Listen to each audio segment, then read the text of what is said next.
Hello दोस्तों, आपका स्वागत है द हॉरर हिंदी में। यहाँ हम आपके लिए लाते हैं डरावनी कहानियाँ, जिसमें से कई कहानियाँ सच्ची घटनाओं से प्रेरित होती हैं। अब दिल थाम कर बैठिए, क्योंकि डर आपके करीब है। मेरा नाम रमेश है और मैं पिछले 15 सालों से ट्रक चला रहा हूँ। मैंने अपनी जिंदगी में बहुत से रास्ते देखे हैं, पहाड़, नदी, वीरान सड़कें और घने जंगल। लेकिन एक रात ऐसी आई जिसने मेरी जिंदगी बदल दी। ये तब की बात है जब मैं और मेरा साथी मोहन कोलकाता से झारखंड के एक छोटे से गांव में माल लेकर जा रहे थे। रात के करीब 11 बज रहे थे और हम एक घने जंगल से गुजर रहे थे। चारों तरफ अंधेरा था, बस हमारे ट्रक की हेडलाइट्स ही थीं जो रास्ता दिखा रही थीं। हवा में अजीब सी ठंडक थी, जबकि वो गर्मी का मौसम था। मोहन ने धीरे से कहा, रमेश, ये रास्ता कुछ ठीक नहीं लग रहा।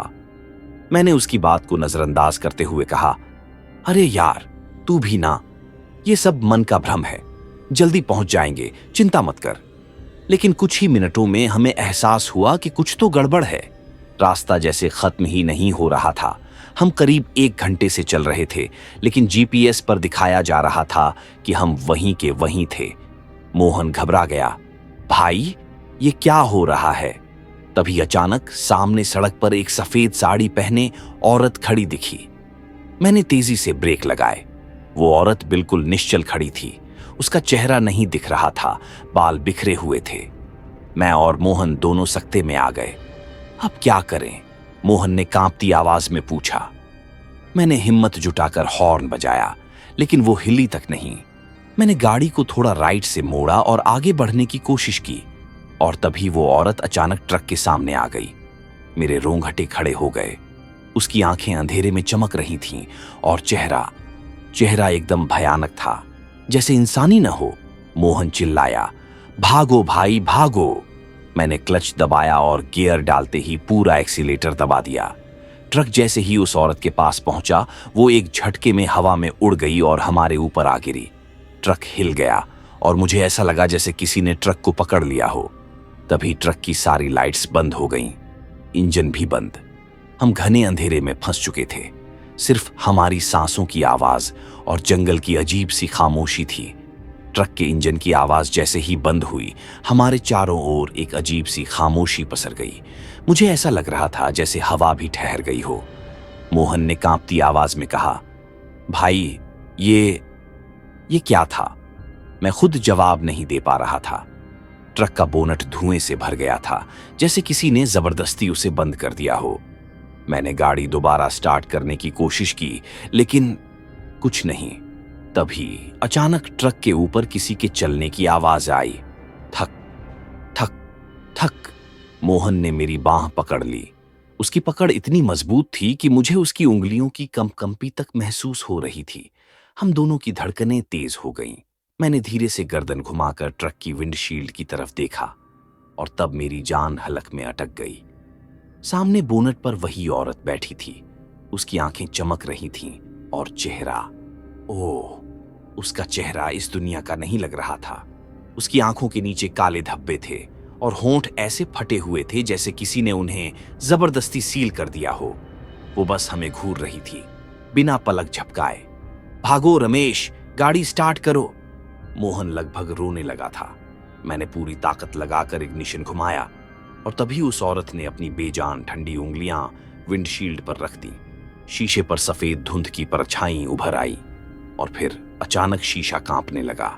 ट्रक के अंदर ठंड बढ़ने लगी थी। मेरी उंगलियां सुन्न हो गईं, सांस तक लेना मुश्किल हो रहा था। मैं पूरी ताकत से स्टीयरिंग पकड़कर बैठा था, और मेरी नजरें उस औरत से हट ही नहीं रही थीं। तभी टप टप टप, ट्रक के ऊपर किसी के चलने की आवाज फिर आई, लेकिन इस बार सिर्फ एक नहीं, 2-3 अलग अलग आवाजें आ रही थीं। ऐसा लग रहा था जैसे कई लोग हमारे ट्रक के ऊपर चढ़ गए हों। मोहन का चेहरा सफेद पड़ चुका था, उसकी आंखें डर से फटी हुई थीं। भाई, ये कौन है? हम फंस गए। मैंने बिना कुछ सोचे समझे ट्रक का दरवाजा खोला और नीचे कूद गया। मोहन भी फौरन मेरे पीछे कूदा। हम ट्रक से कुछ ही फीट दूर भागे थे कि हमें एक झटका लगा। ट्रक अपने आप पीछे की तरफ लुढ़कने लगा, जैसे किसी ने उसे धक्का दिया हो। हमने देखा वो औरत अब ट्रक की छत पर खड़ी थी और उसके साथ दो और परछाइयां थीं। उनकी आंखों में सिर्फ अंधेरा था, कोई पुतलियां नहीं, कोई भाव नहीं, सिर्फ खालीपन। हमारी टांगें जवाब देने लगी थीं। सामने घना जंगल था और पीछे मौत की छाया। अब हम क्या करें? मैं और मोहन बुरी तरह घबरा चुके थे। हमारी समझ में नहीं आ रहा था कि आगे क्या करें। पीछे ट्रक खड़ा था, लेकिन वो अब हमारा नहीं लग रहा था। उस पर जो साए थे वो किसी और ही दुनिया के थे। भाग भाई! मोहन ने मेरा हाथ पकड़कर खींचा और हम दोनों जंगल की तरफ दौड़ पड़े। रात का घना अंधेरा और हवा में अजीब सी ठंडक थी। पेड़ों की टहनियां धीरे धीरे हिल रही थीं, जैसे कोई फुसफुसा रहा हो। हमें अपने पीछे सरसराहट की आवाजें सुनाई दे रही थीं, जैसे कोई छाया हमारे पीछे पीछे आ रही हो। हम दोनों हांफते हुए रुके। मैंने चारों तरफ नजर दौड़ाई। हर जगह सिर्फ पेड़ थे और कहीं से भी निकलने का रास्ता नजर नहीं आ रहा था। जीपीएस भी अब काम नहीं कर रहा था। फोन में सिर्फ नो नेटवर्क का सिग्नल आ रहा था। रमेश, ये जगह ठीक नहीं है। ये जंगल हमें निगल जाएगा, मोहन कांपते हुए बोला। मैंने खुद को संभालते हुए कहा, हिम्मत रख मोहन, हमें रास्ता ढूंढना होगा। अगर ट्रक वापस नहीं ले जा सकते तो कम से कम इस जंगल से बाहर निकलने का रास्ता तो खोज सकते हैं। हमने धीरे धीरे आगे बढ़ना शुरू किया। कदमों के नीचे सूखी पत्तियां चरमराने लगीं और अंधेरे में पेड़ अजीब अजीब शक्लों में बदलते नजर आ रहे थे।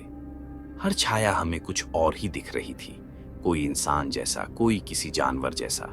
तभी खर्र खर्र खर्र हमारे पीछे किसी के चलने की आवाज आई। हम दोनों ने एक दूसरे की ओर देखा। हम तो एकदम धीरे धीरे चल रहे थे, फिर ये आवाज कैसी? मोहन ने धीरे से फुसफुसाकर कहा, कोई हमारे पीछे है। मैंने हिम्मत करके पीछे मुड़कर देखा और वहां अंधेरे में पेड़ों के बीच कुछ हलचल हुई। एक परछाई झट से एक पेड़ के पीछे छिप गई। हम दोनों के शरीर में ठंडी लहर दौड़ गई। कौन है वहां? मैंने कांपती आवाज में पूछा। कोई जवाब नहीं, बस वही अजीब सन्नाटा जो डर को और गहरा कर रहा था। तभी एक पेड़ के पीछे से वही सफेद साड़ी वाली औरत निकली, लेकिन इस बार उसके साथ दो और साए थे। उनके चेहरे घने अंधेरे में थे, लेकिन उनकी आंखें चमक रही थीं, बिल्कुल पीली आग की तरह। हम दोनों जड़ हो गए। तभी मत भागो, एक धीमी डरावनी आवाज आई। मैंने मोहन का हाथ पकड़ा और पूरी ताकत से भागना शुरू कर दिया। हमें नहीं पता था कि हम कहां जा रहे हैं, लेकिन बस भाग रहे थे।